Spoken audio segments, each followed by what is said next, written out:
آپ کرائٹیریا بتائیں کہ آپ کے پاس کیا کرائٹیریا تھا. آپ بات کرتے ہیں ان کی اوپننگ سلاٹ کی بات کرتے ہیں, ٹھیک ہے, بابر اعظم اور محمد رضوان آپ کے پاس جو ہے پرفیکٹ اوپنر ہے, ٹھیک ہے.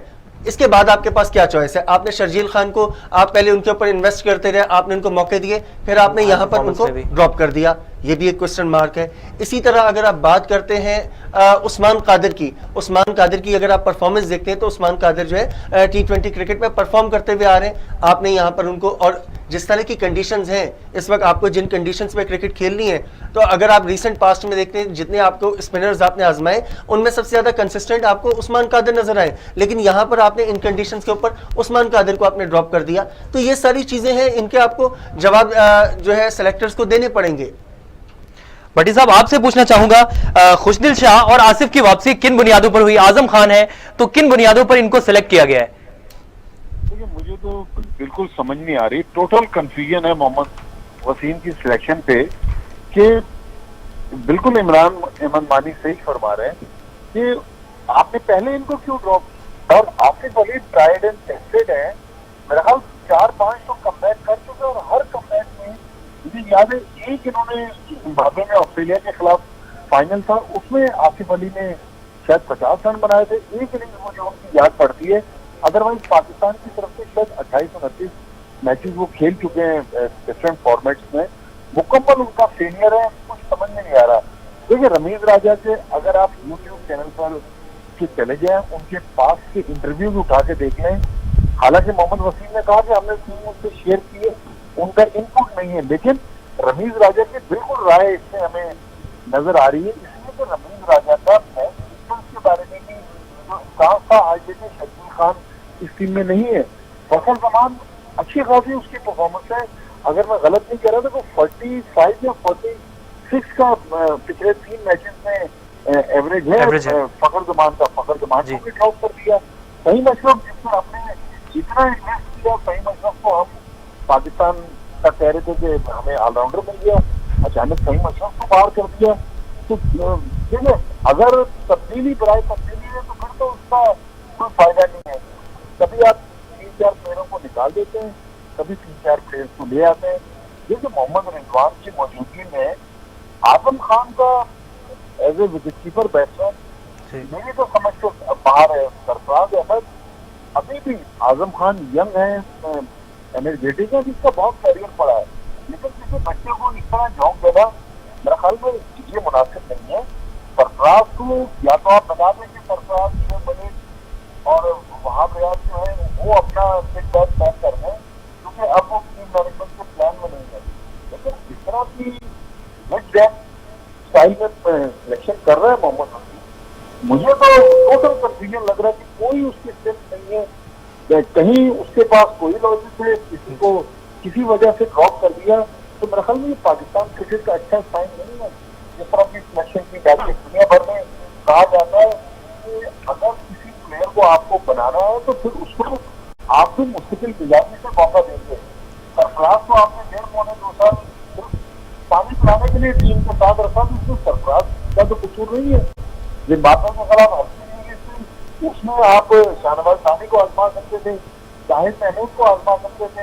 شاہد محمود کا ڈیبیو کروایا ہے آپ نے T20 میں, بغیر کھیلی باہر ہو گئے, اب کوئی لیا تو مطلب ٹوٹل کنفیوژن ہے. کہیں پتا نہیں چل رہا کہ محمد وسیم یا ان کے ساتھی جو ہے ان کی سمجھ کیا ہے, وہ کیا سوچ رہے ہیں.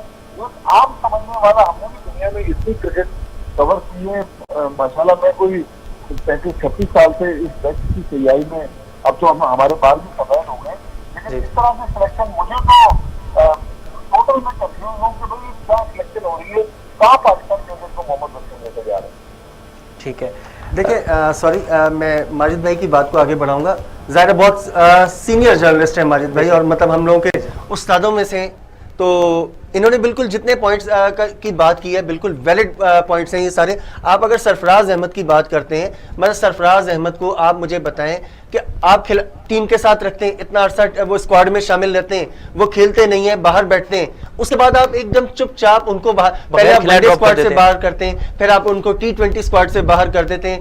تو مطلب یہ مطلب کوئی ڈائریکشن نظر نہیں آ رہی ہے. یہ سارے فیصلوں سے یہ لگ رہا ہے کہ آپ کی کوئی ڈائریکشن نظر نہیں آ رہی. مطلب اگر رضوان ٹھیک ہے، نو ڈاؤٹ کہ رضوان کی پرفارمنس بہت اوسم پرفارمنس ہے اور رضوان اس وقت جو ہے پورے اپنے جوبن پر ہیں، لیکن اگر رضوان کے بعد آنیسٹلی اگر کوئی دوسری چوائس آپ کو نظر آتی ہے تو سرفراز احمد ہے. آپ پی ایس ایل کی پرفارمنس سرفراز کی دیکھیں ایز بیٹسمین، سرفراز نے بہت اچھا پرفارم کیا، پھر ایکسپیرینس بھی ہیں، لیکن آپ اٹھا کے سرفراز کو جو ہے بالکل چپ چاپ اور پھر دیکھیں ایسے اتنے بڑے ایونٹ میں بطور سابق کپتان بھی آپ کے وہ کارآمد ثابت ہو سکتے ہیں ان کے تجربات سے. آپ ماضی میں آپ دیکھتے رہے جب محمد حفیظ ہو گئے یا شعیب ملک گو کہ وہ کپتانی چھوڑے ہوئے ان کو بڑا ٹائم ہو گیا تھا، لیکن وہ ساتھ ساتھ جو بھی کپتان ہوتا تھا اس کو وہ ساتھ ساتھ گائیڈ کرتے تھے. تو سرفراز کو آپ یہاں پہ یہ چیز بھی اس لحاظ سے بھی سرفراز آپ کے کام آ سکتے تھے. پھر اسی طرح آپ بات کرتے ہیں ان کی، آپ نے فہیم وہ شاداب خان کو آپ دیکھ لیں. آپ شاداب خان کو ٹھیک ہے آپ ٹیم کے ساتھ لے کے چل لیں، اب وہ نائب کپتان ہوتے ہیں عام طور پہ تو آپ کی ایک مجبوری بن جاتی ہے، لیکن آپ یہ بتائیں کہ لیگ اسپنر شاداب خان بھی آپ کے پاس موجود ہے، ٹھیک ہے، آپ کے پاس لیفٹ آرم اسپنر جو ہے نواز موجود ہیں، آپ کے پاس جو ہے اماد وسیم بھی موجود، 2 لیفٹ آرم اسپنر موجود ہیں، آپ کے پاس کوئی جینون آف اسپنر موجود نہیں ہے. اور یہ جو مسئلہ ہے پاکستان کرکٹ کے ساتھ ایک عرصے سے چلا آ رہا ہے کہ آپ کے پاس کوئی جینون آف اسپنر نہیں ہے. تو مطلب اتنے عرصے میں آپ کے پاس اگر سامنے نہیں آ رہا تو اس پہ کون اکاؤنٹیبل ہوگا؟ آپ کس سے پوچھیں گے کہ آخر، کیونکہ آف اسپنرز نے پاکستان کو بڑے بڑے میچز جتائے، خاص طور پہ اگر آپ بات کرتے ہیں لمیٹڈ اوور کرکٹ کی تو یہاں پہ آف اسپنرز نے ان کنڈیشن میں اسپیشلی آپ کو بڑے بڑے میچز جتائے، لیکن یہاں پہ آپ کو کوئی off spinner genuine off spinner نظر نہیں آ رہا. ماجد بھٹی صاحب آپ سے پوچھنا چاہوں گا، پاکستان میں آف اسپنرز کی فیکٹری بند ہو گئی، کیا ہوا یہ؟ مطلب اس کا کون ذمہ دار، اس کا کون سا ہے؟ کوئی سٹرکچر کا پرابلم ہے یا گراس روٹ لیول سے ہی آ ہی نہیں رہے اسپنرز؟ اس کا کیا وجہ ہو سکتی ہے اس کی؟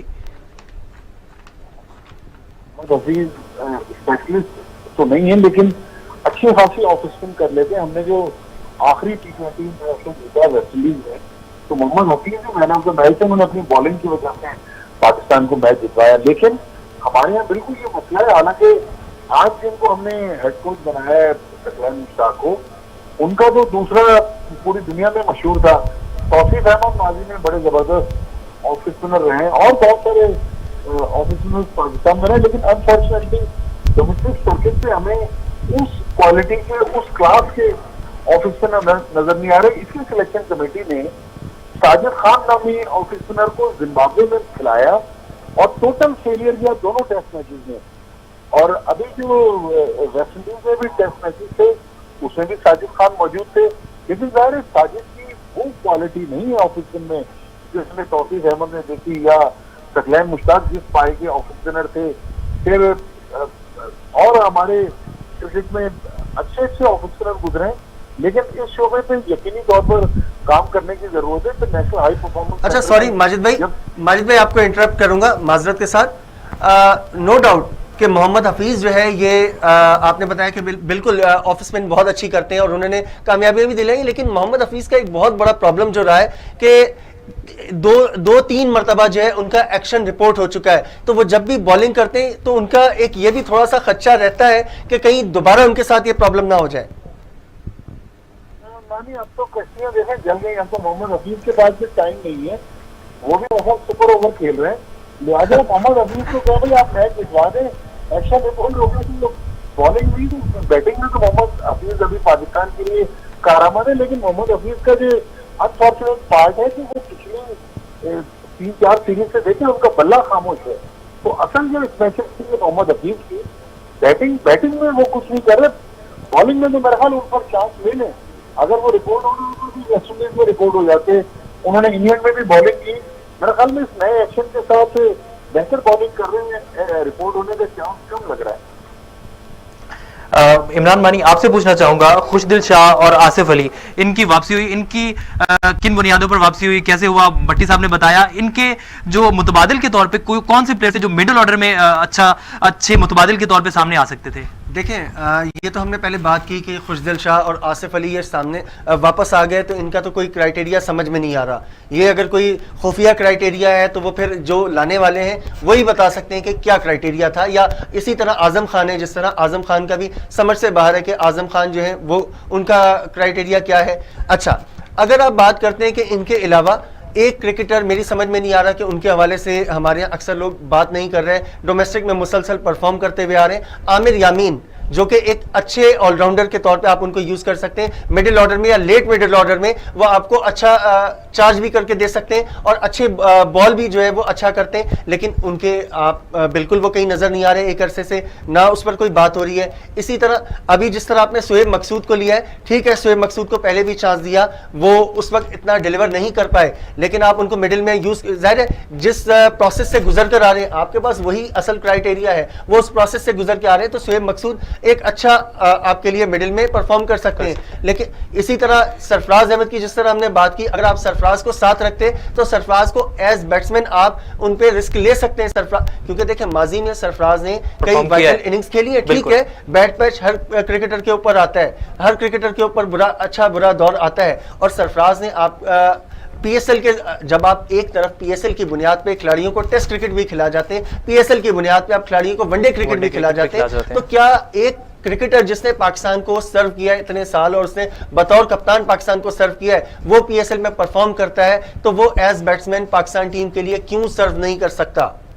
ٹھیک ہے ماجد بھٹی صاحب, اب اختتام کی جانب بڑھتے ہیں. آپ سے ایک سوال ہے, آخری سوال ہے, کہ ایسی ٹیم لے کے جانا, اس کے علاوہ ہوم سیریز ہے, انگلینڈ ہے بڑی ٹیم ہے, نیوزی لینڈ ہے وہ بھی بڑی ٹیم ہے, تو ایک ایسی ٹیم لے کے جانا کیسے دیکھتے ہیں آپ؟ دیکھیں ایز اے پاکستانی اور is a Pakistani cricket lover میری تو یہی دعائیں ہیں, خواہش بھی ہے کہ پاکستان کی جو بھی ٹیم جا رہی ہے اچھا کر کے آئے, کیونکہ اگر اچھا کرے گی تو پاکستان کرکٹ کا تو نام ہوگا, لیکن ہماری روزی روٹی بھی اسی کرکٹ کے ساتھ وابستہ ہے. اگر پاکستان کی کرکٹ فلرش کرے گی تو ہم لوگ بھی اپنی فیلڈ میں ہمیں بھی آگے جانے کا موقع ملے گا فورن ٹور. لیکن جو مائنس پوائنٹس ہیں یقینی طور پر ہائی لائٹ میڈیا صبح سے کر رہا ہے. 7:30 بجے جب محمد وسیم کی پریس کانفرنس شروع ہوئی اس کے بعد سے مسلسل میڈیا اس پہ کچھ نہ کچھ نئی باتیں لا رہا ہے, لیکن امید یہی ہے, دیکھیں امید سے دنیا قائم ہے. اب چونکہ ٹیم بناؤ گئی, اب ہم کچھ کر تو نہیں سکتے, صرف یہی کر سکتے ہیں کہ دعا کریں, اور رمیز راجہ سے یہی امید لگائے بیٹھے ہیں کہ بھائی آپ ہی پاکستان کرکٹ کو اس بھنور سے نکالیں. لیکن آج جہاں پاکستان کی کرکٹ کھڑی ہوئی ہے, اکثر ہم سیاست ٹاک شوز میں سنتے ہیں, وہ کہتے ہیں کہ بھائی ملک جو ہے اس وقت سیریس کرائسس میں گزر ہے. میرے خیال میں پاکستان کرکٹ کا بھی تقریباً وہی حال ہے. اچھا ماجد بھائی, ایک سوال آپ سے پوچھنا چاہوں گا کہ یہ ابھی تبدیلیوں کی لہر چل رہی ہے اس وقت, اور ابھی یہ بھی کہا جا رہا ہے کہ پاکستان کے پاس ابھی وقت ہے کہ اسکواڈ میں چینجنگ کے لیے ابھی ٹائم ہے, تو کیا یہ تبدیلی کا سلسلہ یہیں تھم جائے گا یا ابھی دوبارہ ہم کوئی تبدیلی دیکھیں گے؟ مانی دیکھیں بہت زیادہ چانسز ہیں نہیں, لیکن غالباً جو ڈیڈ لائن ہے 5 اکتوبر کی ڈیڈ لائن ہے کہ 5 اکتوبر تک پاکستان چینج کر سکتا ہے, لیکن وہ ٹیکنیکل ریزن سے کر سکتا ہے. یہ نہیں کہ آج آپ نے اعظم خان کو ڈالا, کل سرفراز احمد ٹیم میں آگے, یا کل حارث روف کی جگہ شاہنواز دھانی آگے. اس کے لیے ایک باقاعدہ ریزن دینا پڑے گا پاکستان کرکٹ بورڈ کو کہ اس لڑکے کو کیوں ٹیم میں لیا جا رہا ہے یا اس کو کیوں تبدیل کیا جا رہا ہے. تو میرے خیال میں 15 رکنی ٹیم میں بظاہر تبدیلی کی گنجائش نہیں ہے, لیکن کیونکہ ہم نے یو جانے سے پہلے 7 میچز پاکستان میں کھیلنے ہیں, تو امید یہی ہے کہ ان 7 میچز میں ایک اچھی ٹیم ہماری کھڑی ہو جائے, یا کوئی اگر چینجز ہوئی تو وہ میرے خیال فٹنس گراؤنڈ پر ہو سکتی ہے. ویسے ہی چینجنگ کا جو امکان ہے اس تبدیل ہونے کا پلیئرز کا, وہ بالکل نہیں. ٹھیک ہے, بہت شکریہ. عبد الماجد بھٹی ہمارے ساتھ موجود تھے, عمران مانی سینئر سپورٹس سجدہ کاریہ ہمارے ساتھ موجود تھے. پروگرام کا وقت ختم ہوا, کل حاضر ہوں گے نئے پروگرام کے ساتھ, تب تک کے لیے اللہ حافظ.